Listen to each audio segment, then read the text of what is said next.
Now, some of you may wonder, particularly the newer subscribers,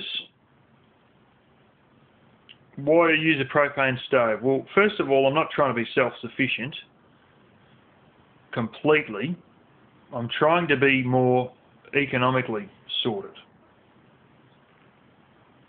And you say, oh yeah, well, you're going to save money by using your own firewood, and you've got plenty of trees. Yeah, I've got blooming heaps of trees. Vast majority are dead or dying. All bar about 2 or 3 are in that category, actually. So, you know, why don't you just use the sticks off them and go ahead and, you know, use wood-fired devices all the time? Well, I sort of look at the amount of time and playing around and farting around I've got to go through, you know, how long it takes and all that, compared to the cost benefit. I can pay for the propane for that stove, a whole year's worth of propane I can pay for with 1 day's pay.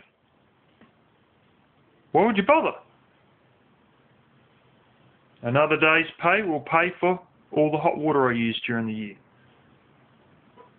I got myself sorted for cooking and showers with 2 days' pay for a whole year's supply. Why would you bother? It all sounds very romantic. But some people, me included, have got better things to do. You know, I don't really like the idea of getting up and, you know, lighting this wood stove and waiting 15 minutes and then having to throw in another batch of firewood and, you know, put the hot plate back on, and then it's ready to use. This all sounds great, but it's that much effort for the comparative cost of another off-grid / portable technology that you might as well, you know, just pay for your propane. As simple as that.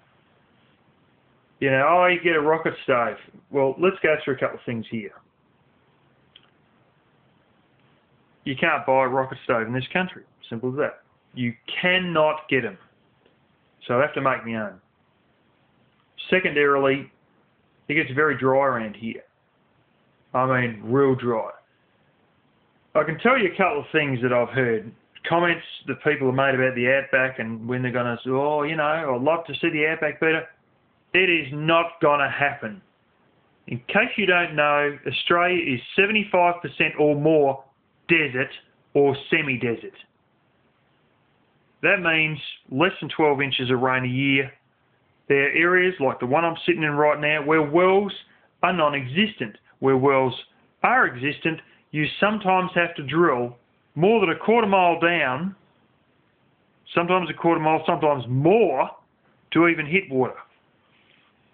Add to that all the rock around here and the big shelf of rock we've got, not happening. The reality is I'd probably hit coal or gold before I'd see any water. You know, water is an issue, things dry out a lot and things burn like hell. And let's face it, a few years ago we lost something like 64 or 67 people in one day in one fire. You know, people are very paranoid smelling any sort of smoke during summer. So, you know, you can't use these things outside, you've got to use inside things. And quite frankly, when it gets over 100 degrees Fahrenheit, which it easily does here, you don't want to be using wood-fired devices inside because you'll just about sweating to death already, let alone light a wood-fired device. You know, it's...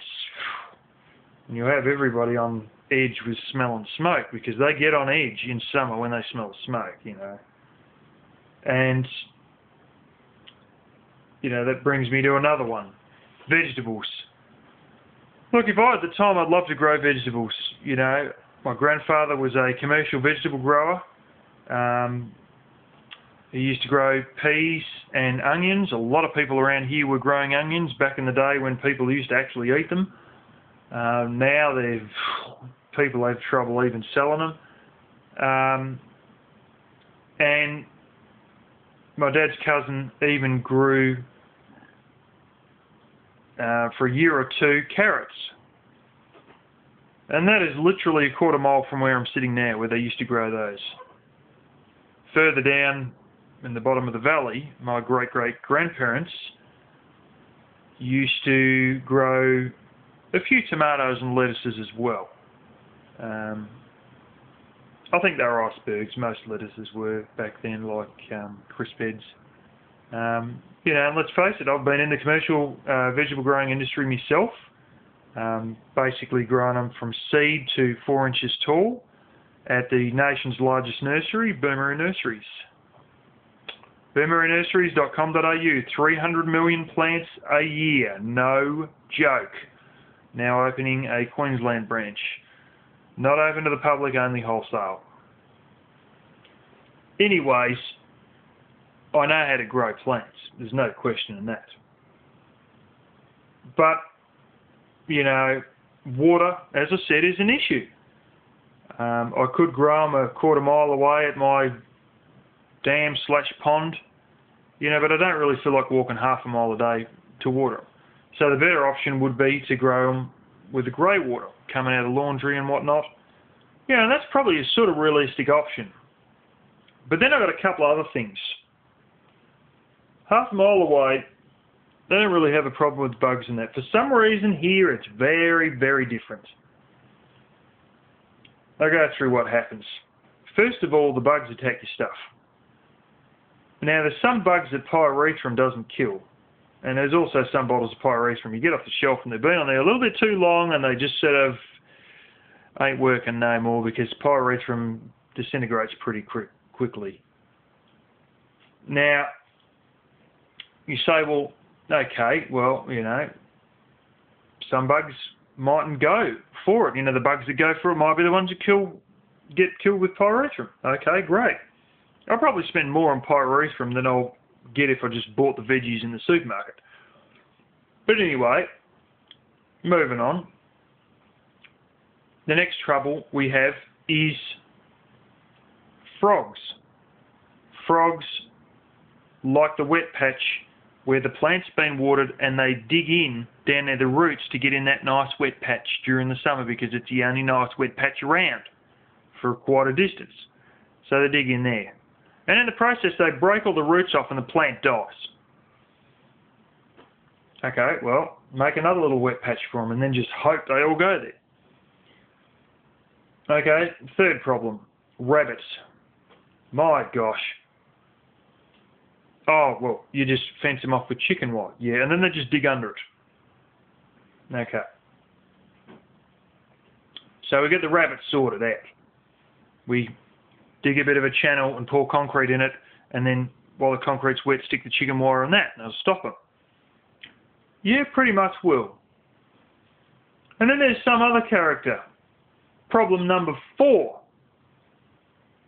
Oh, Roo. Yeah, I've done all the things I just mentioned to you, the whole damn lot. And then the Roo comes in and sticks his head over the top and just goes chomp and bites it off. God blimey, it is an issue growing plants here. I tell you what, I don't know why it's so hard here and it's just easy as pie like half a mile away. In my mum's garden. It's a little bit of an issue. So, how do I know this? This is exactly what I've been fighting with all the trees I've grown. You know, and the flipping things, they kill a few trees. You know, if one doesn't get them, and you got to hope that you avoid them all, and then still keep them hydrated enough when it's 45 degrees Celsius, which is well over flaming 100 degrees Fahrenheit. You know, and you might get somewhere. I have seen plants, celery it was, at Boomerang Nurseries, and I've had a couple out here. It doesn't matter how damn much you water them. Sometimes I watered 4 times a day these plants, these trees, and they still died.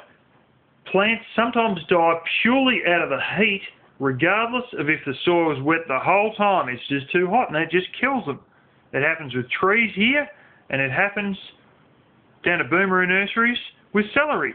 They watered the crap out of these things. That just about washed them away. They still died. It just gets too hot sometimes.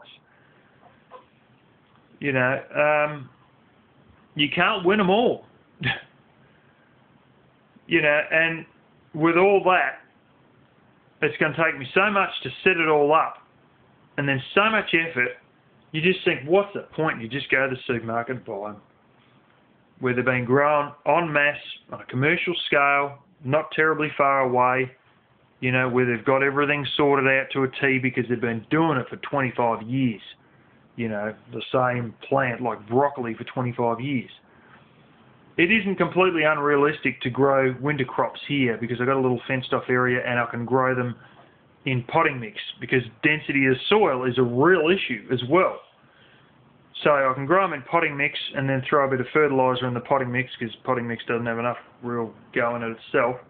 And then the rain will take care of it. That is realistic. It always seems though I never seem to damn well get around to putting the seeds in and sprouting anything before it. And just, you know, time gets away and you don't get a date plan to do it and just woof. It all goes. And it's too cold by the time you do think of it. But, you know, there's practicality. And sometimes the cost is so minuscule comparative to the practicality that I just go and buy the stuff instead. I know it's not as romantic, but the funny thing about all this romantic stuff is a lot of the people that talk crap about this romantic stuff and the romantic way of doing it usually don't do it themselves. So, you know, if you do it yourself, you can point fingers at me. But if you're not doing it yourself already, don't bother pointing fingers because it's just hypocrisy. So, you know, the fact is that it may all sound nice and glorious, but when you're the one doing the hard yakka, things change quite a bit. So, yeah.